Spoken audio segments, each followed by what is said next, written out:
Seja muito bem-vindo a mais uma aula do curso Fundamentos da Fé, a Igreja para quem é Igreja. Eu sou o Reverendo André Dantas, pastor da Igreja Presbiteriana do Brasil e líder aqui deste projeto que vai pelo nome de Bisbilhotei. É uma alegria enorme ter você aqui comigo para mais essa aula quando nós vamos estudar o que Deus faz à sua igreja através dos séculos. Também iremos estudar a sua palavra. Na aula de hoje, que é a aula de número 33, eu irei estudar com vocês o conteúdo principal da primeira e segunda confissão helvética e além disso também nós iremos estudar o conteúdo da confissão belga. Eu irei falar sobre os autores, o momento que esses textos foram escritos, a relevância naquele momento e a relevância também para os dias de hoje. Dito isso, se você ao final da aula ainda tem alguma dúvida sobre o conteúdo que foi colocado aqui, envie o seu comentário, a sua dúvida, a sua sugestão, a sua crítica para um dos canais aqui que existem para você falar comigo. O primeiro é o Instagram, que é o eu_bisbilhotei. Além de informações sobre as aulas, eu tenho postado lá alguns conteúdos de vídeos, de filmes que eu tenho assistido e se vale ou não assistir esses filmes, se eles vão acrescentar a sua vida como cristão ou não, se são assuntos interessantes ao nosso debate como cristãos, pela ótica reformada, é claro. Se você quiser, você também pode me mandar um e-mail no eu@bisbilhotei.com.br. Pode também mandar uma mensagem no Facebook, lá no canal, é só digitar Bisbilhotei e digita a mesma coisa lá no Bisbilhotei. No YouTube, desculpa. E quando você estiver no YouTube, por favor, inscreva-se no canal, ative as notificações, compartilhe e dê o seu like, porque cada vez que você faz isso, você ajuda esse projeto a crescer, não para minha glória, mas para a glória de Deus. E você também pode encontrar mais informações sobre este curso lá no Bisbilhotei. Lembrando que todo o curso ele é postado no Google Classroom e eu acrescento no Google Classroom material extra, como textos e outros vídeos relacionados ao conteúdo da aula que eu estou aqui divulgando para vocês. Bom, dito isso, eu quero partir direto para a palavra de Deus. Quero abrir o texto sagrado lá no Salmo de número 20. Tá? Deixa eu só aqui me organizar um segundo. Salmo de número 20. Oração pela vitória ao mestre de canto, Salmo de Davi. Vou aqui ativar o mini eu e logo depois então de ler eu vou orar. Eu aqui do passado e você aí do futuro. Vamos ler o texto e teremos uma breve meditação sobre ele. O que diz a palavra do Senhor? Diz assim: que o Senhor lhe responda no dia da tribulação, que o nome do Deus de Jacó o proteja, que do seu santuário lhe envie socorro e que desde Sião o sustenha, que ele se lembre de todas as suas ofertas de cereais e aceite os holocaustos que você ofereceu. Que Deus lhe conceda o que o seu coração almeja e realize tudo o que você planejou. Celebraremos com júbilo a sua vitória e em nome do nosso Deus acharemos pendões. Que o Senhor satisfaça todos os seus desejos. Essa aqui é a manifestação de desejo, de Davi, que é o salmo que ele faz. Aí olha só o que ele continua dizendo. Agora sei que o Senhor salva o seu ungido. Ele lhe responderá do seu santo céu com a vitoriosa força da sua mão direita. E esse é o versículo aqui que nós vamos meditar com mais atenção no dia de hoje. Uns confiam em carros de guerra e outros em seus cavalos. Nós, porém, invocaremos o nome do Senhor nosso Deus. Eles se prostram e caem, nós, porém, nos levantamos e nos mantemos em pé. Ó Senhor, dá vitória ao Rei, responde-nos quando clamarmos. Querido Deus, o Senhor responde o seu povo quando ele clama. O Senhor, Pai, ouve as nossas orações, o Senhor atende o nosso pedido, o Senhor sabe do nosso desejo e o Senhor valoriza ele. Aqui estamos, Pai, pedindo ao Senhor que nos abençoe na aula de hoje. Peço ao Senhor que derrame a Tua bênção sobre a vida do meu amigo, da minha amiga que de lá acompanha, Pai, essa aula, que possamos ser abençoados pela Tua palavra, que o Senhor fale aos nossos corações no dia de hoje. E é em nome de Cristo que nós oramos e agradecemos. Amém. Bom, deixa eu tentar aqui ativar o eu grandão. Só aqui um segundo. Eba, o mini eu desapareceu. Então, gente, esse texto ele fala que algumas pessoas elas confiam no seu intelecto, algumas pessoas confiam na força do braço que elas têm, outras confiam no dinheiro, nas posses, nos bens, nas coisas que elas podem ver.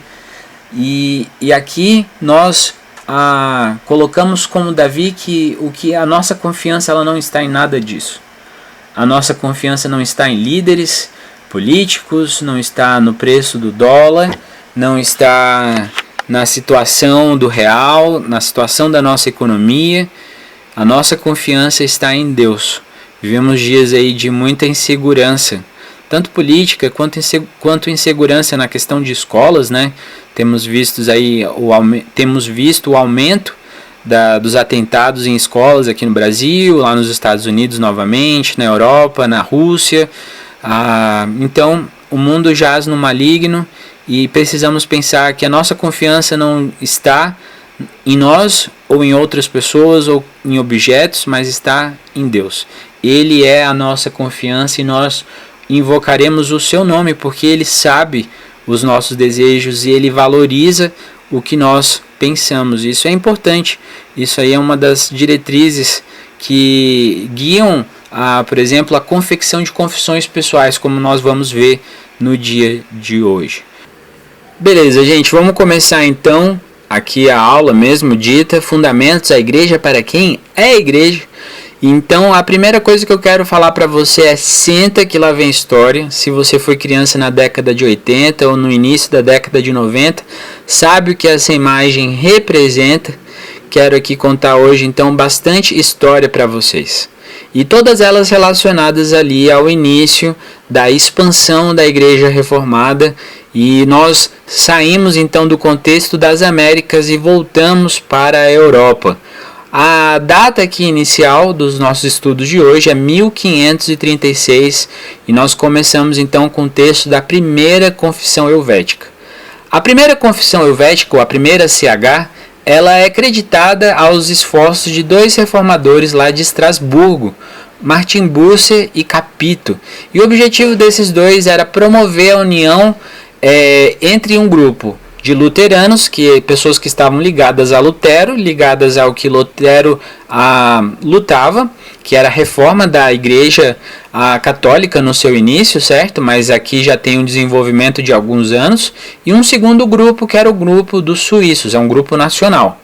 Então, dada essa informação, a gente tem um grupo de outros teólogos, Bullinger, Micônios, Grinaeus, Leo Judai, Megander, não sei se eu falei o nome deles corretamente, mas está aqui para vocês verem como é que se escreve. E essas pessoas foram selecionadas então pelo governo para fazer uma confissão, para escrever uma confissão de fé das igrejas suíças ou igrejas helvéticas. Quando você olhar a sua lista de fontes lá no Word e ver a fonte helvética, você vai saber que então o termo helvético é ligado à palavra Suíça, né? Ligado à Suíça, o país.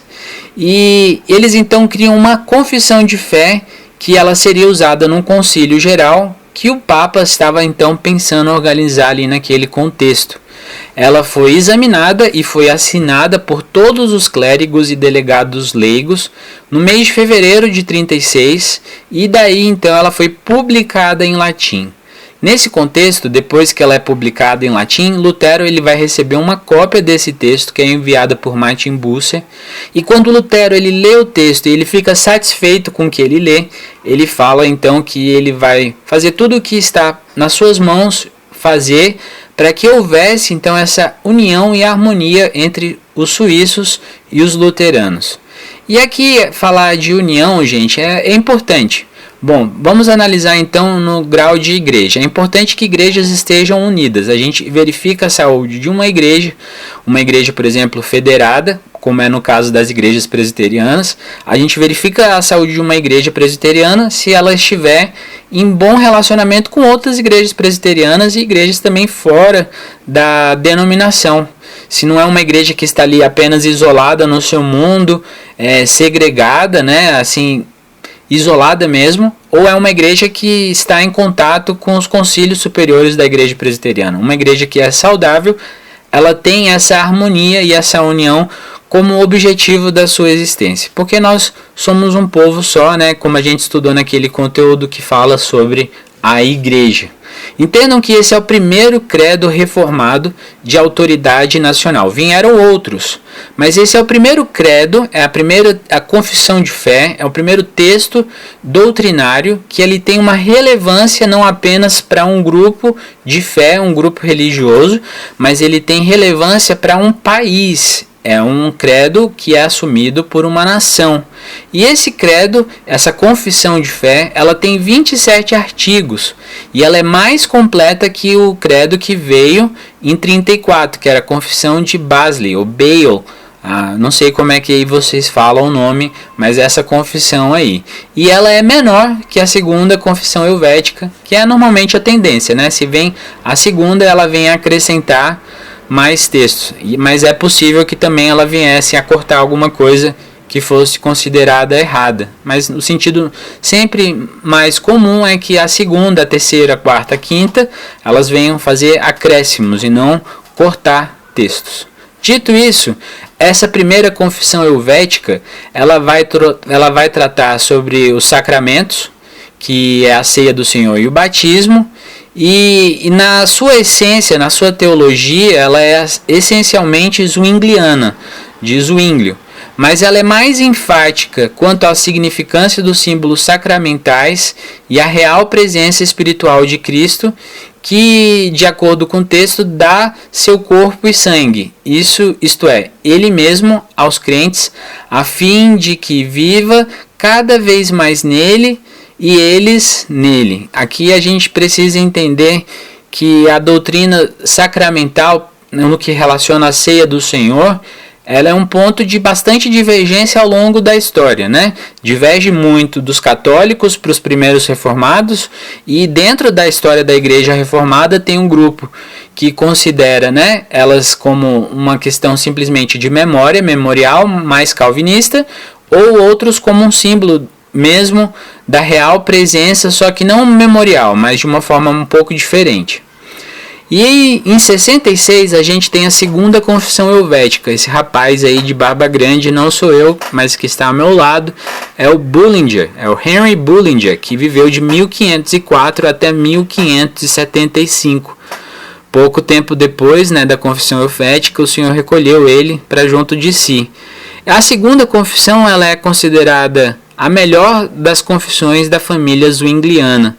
Henry Bullinger, ele era amigo, ele também era estudante, né, pupilo, e ele foi sucessor de Zwinglio. É mais ou menos a relação que Beza tinha com Calvino, que Beza era um amigo, pupilo e sucessor de Calvino quando Calvino veio a falecer. Bullinger era considerado uma pessoa conciliadora, que estava ali para promover a união entre os lados dissonantes.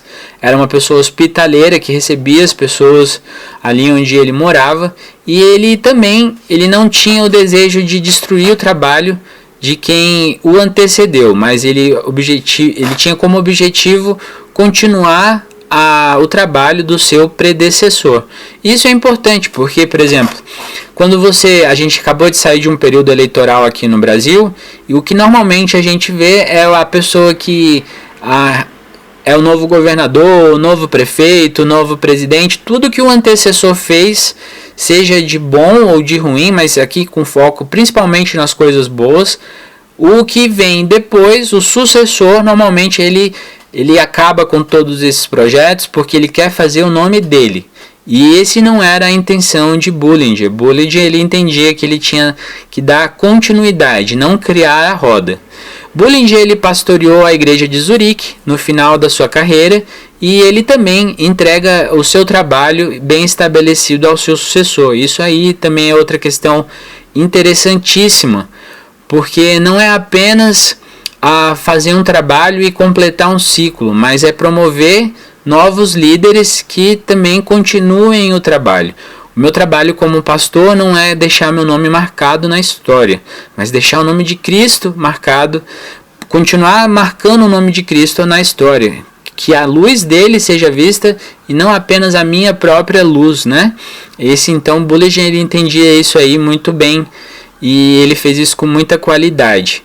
Ele foi um dos autores principais da primeira confissão helvética, só que na segunda ele é o único autor. E essa daí é uma informação importante, tá? Então, enquanto no primeiro texto você tem ali todos aqueles autores que eu coloquei para você, aqui na segunda a gente já tem mais autores.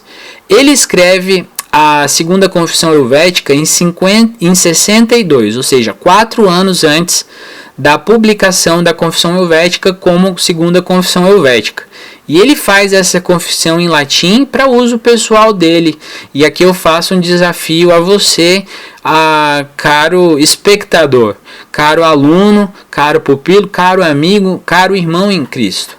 Faça sua confissão pessoal como um testemunho permanente de fé do que você tem vivido e da forma como você também gostaria de morrer. É isso que o Bullinger faz. O texto da segunda confissão, quando você acessar lá no Google Classroom, leia com esse entendimento. Ele faz primeiro esse texto. Ele faz, claro, algumas adaptações, mas o texto, a base do texto, a grande base desse texto, ela vem de uma confissão pessoal.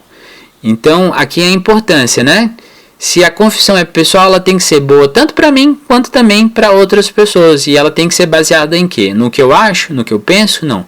Ela é baseada na palavra de Deus. Então, ele faz essa segunda confissão helvética baseado aí no que ele entendia da palavra e que ele vivia dela. Vamos lá. Frederico III, também conhecido como Eleitor Palatino, que viveu de 1515 até 1576, ele foi ameaçado pelos luteranos de exclusão do Tratado de Paz com os suíços, né, por conta da sua secessão, a sua separação para a Igreja Reformada e a publicação do Catecismo de Heidelberg, que é de 63. A gente ainda vai estudar aqui nas nossas aulas o Catecismo de Heidelberg. E em 1565, o que ele faz? Ele solicita então a Bullinger que prepare uma clara exposição de fé, da fé reformada, que pudesse responder então às acusações que ele estava recebendo de heresia e de separação da Igreja Reformada que existiam contra ele. Então o que o Bullinger faz? Ele fala, opa, tem um texto aqui que eu fiz como confissão pessoal, está guardado, tem uns anos aí que eu escrevi, Frederico III, mas eu vou pegar esse texto aqui nos meus arquivos e vou te enviar, tá? E aí ele pega uma cópia manuscrita da sua confissão pessoal e ele envia para Frederico III. Então ele gosta desse texto, e então em 66 esse texto ele é publicado. Primeiro ele é traduzido para o alemão, para que ele fosse publicado nessas duas línguas, tá? Antes da Dieta Imperial de Augsburgo, em 1566.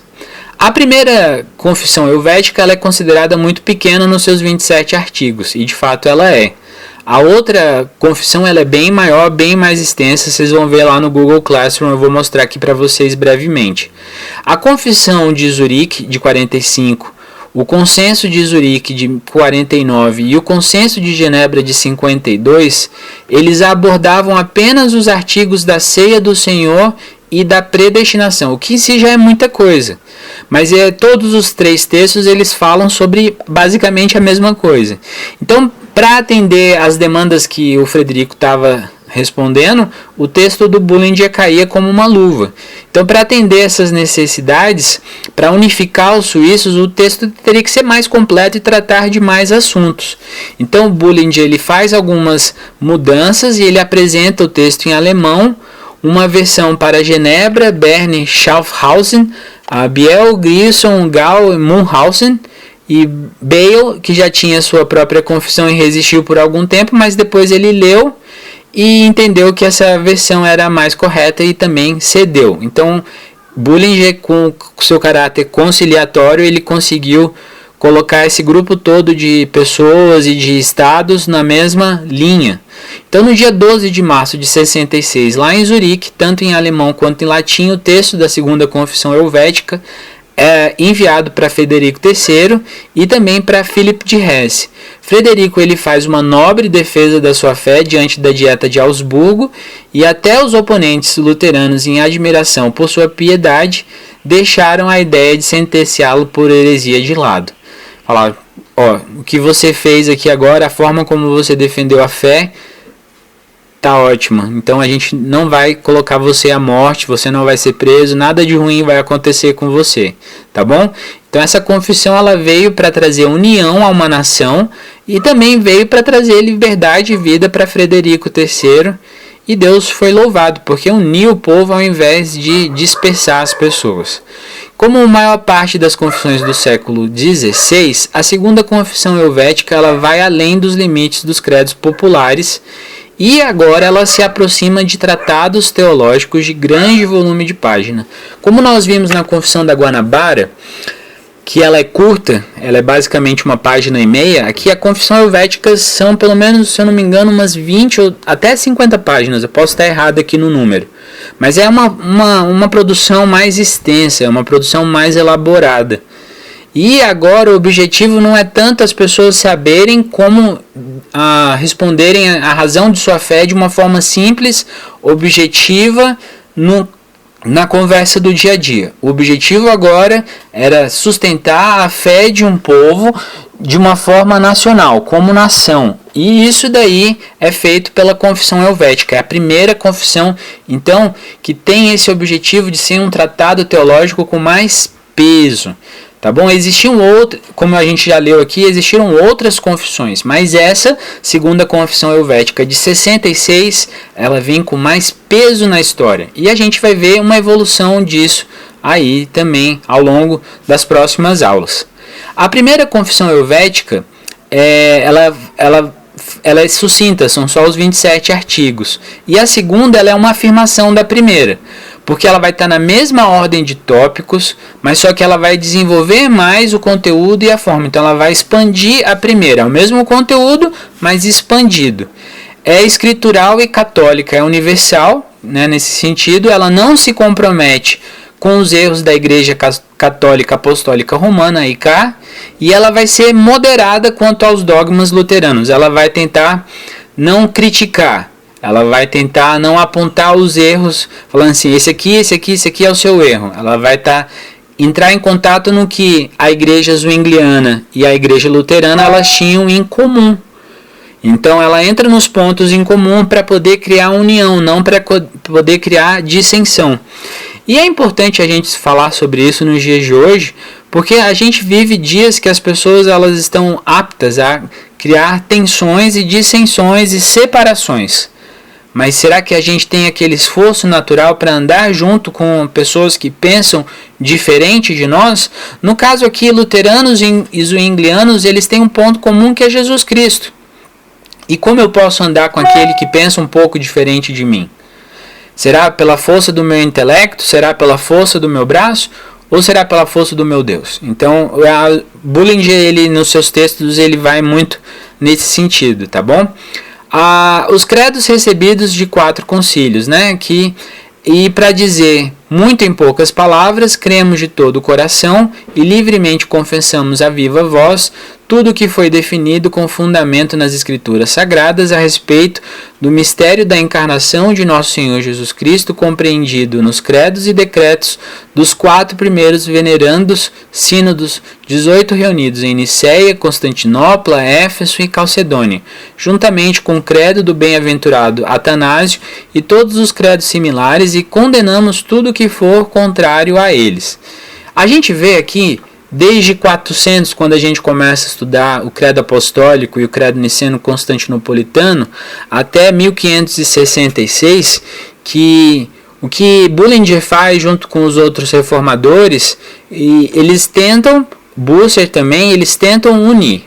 Eles reafirmam o que foi dito no passado e falam que tudo que é contrário ao que foi afirmado nesses concílios ecumênicos e que foram até mesmo criados dentro da IK, mas que são pontos que não são discutidos, a gente confirma, mas tudo que for fora disso a gente condena. Então eles têm essa questão, né? E aqui, quanto ao mérito teológico, essa vai ocupar, a segunda confissão helvética, o primeiro lugar entre as confissões reformadas. Mas na questão de uso prático, para que seja para a educação de novos convertidos, de neófitos, de pastores, de educação da igreja, o Catecismo de Heidelberg, o Breve Catecismo de Westminster, eles são mais práticos, eles são de forma organizacional mais claros. Só que em termos de mérito teológico, a confissão reformada helvética, a segunda, ela é mais completa. Então, assim, se você está procurando um texto para estudar, a segunda confissão helvética ela é excelente para você começar, e aí depois você pode até mesmo passar para o Catecismo de Heidelberg, o Breve Catecismo de Westminster. Eu falo isso para os adultos. Se para adolescentes, crianças, eu faria o caminho inverso. Traria o Catecismo de Heidelberg e o Breve Catecismo, o Catecismo Maior, também pela precisão e pela clareza teológica, tá joia? Aqui eu coloco para vocês as estruturas dos capítulos.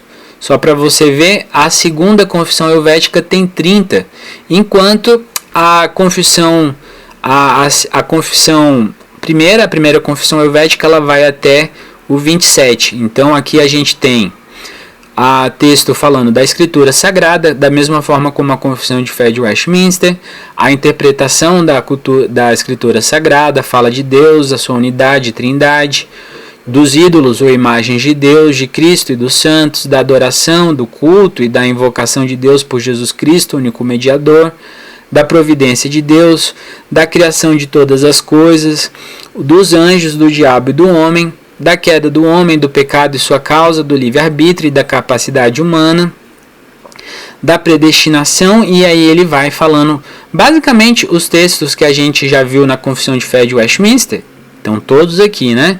Só que de uma forma mais clara, até mais extensa, tá bom? Do celibato, da magistratura, e ele fala todas essas coisas.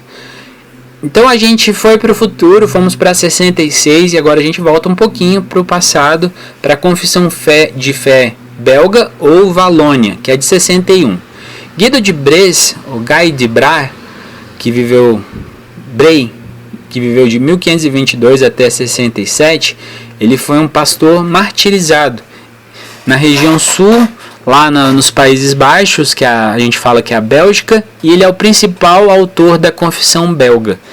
A Confissão belga ela é escrita em francês e ela foi endereçada ao rei Filipe II juntamente com um pedido que os signatários eles estavam prontos a obedecer ao governo francês em todas as coisas que fossem legítimas, mas que eles estariam prontos, e aqui é importante a gente grifar, né?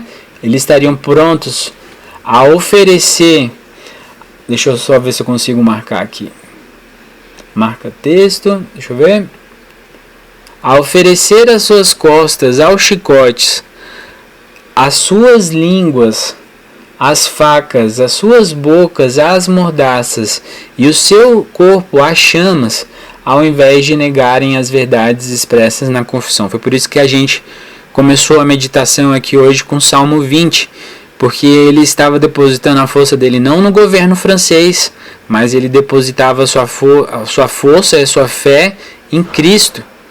E ele estava dizendo então para o rei Filipe, olha, eu escrevo já no início do livro, a dedicatória desse livro, a introdução a esse livro é ao Senhor, rei Filipe II. Eu estou pronto a te obedecer, estou pronto a participar do governo francês junto com o Senhor, estamos aí juntos, estamos juntos e misturados. Mas naquilo que for legítimo. Nas coisas que são contrárias à palavra de Deus, pode me matar. Eu ofereço a minha costa aos chicotes, você pode cortar a minha língua, a minha boca você pode costurar e meu corpo você pode queimar, porque eu não vou negar tudo que é verdade, que é expresso aqui nessa confissão de fé. Olha o peso dessa confissão. O rapaz, né, o Guido de Bresse, o senhor, ele estava pronto, esse pastor estava pronto a entregar a sua vida por Cristo Jesus. Estamos prontos a fazer isso? Essa é uma pergunta muito válida no dia de hoje. O objetivo dele não era causar uma guerra, causar uma tensão, mas simplesmente mostrar a intenção dele de paz, mas ao mesmo tempo mostrar uma posição firme. Então era atenuar a feroz perseguição contra a reforma que estava acontecendo naquele momento. Muitas pessoas estavam sendo martirizadas, mas ao mesmo tempo ele queria mostrar às autoridades espanholas, aqui no caso não francesas, né, mas ele é escrito em francês, que os reformados não eram uma gangue de rebeldes, mas cristãos que cumpririam a lei, sabendo que a lei principal é a lei do Senhor, e essa eles não iriam desobedecer porque eles eram cumpridores da lei do Senhor. Então lembre-se que naquela época existiam muitos adeptos à fé reformada que tinham tendências anárquicas. Existiam naquele meio, como existem hoje, a gente vê isso claramente, pessoas que falam por Deus, pela fé, pela família, mas falam disso num sentido de destrutivo, não de união. E a gente está vendo aqui o início, né? Bullinger sendo um cara conciliatório, e também a gente vê Guido de Brès sendo uma pessoa conciliatória, falando: a gente não é anárquico, não estamos aqui para destituir você, rei, mas nós queremos também que o senhor entenda que certas verdades são inegociáveis e nós vivemos por essas verdades. Então a confissão belga ela se apoia na estrutura e texto da confissão galicana, que é a Confissão das Igrejas Reformadas da França, de 59, que é um texto anterior que foi escrito por Calvino. E a gente vê então que a primeira parte das confissões helvéticas é uma disputa de Zwinglio com Lutero, e agora a gente vê um texto que é mais calvinista. Só que a confissão belga ela não é uma revisão de Calvino, mas é uma composição independente, que é influenciada pelos textos de Calvino. Ela não foi adotada imediatamente pelas igrejas dos países da Bélgica, e ela é adotada depois pelos sínodos nacionais, mas elas no fim são todas adotadas. O grande sínodo de Dort, de 18 e 19, 1618, 1619, quando ele realiza uma minuciosa revisão textual, mas não de conteúdo, ela vai adotar a confissão belga como um dos padrões doutrinários das igrejas reformadas. Então é um outro texto que nós, hoje em 2023, tantos anos passados, devemos continuar então adotando também e entendendo esse texto e valorizando esse texto pelo que ele tem a acrescentar à Igreja de Cristo.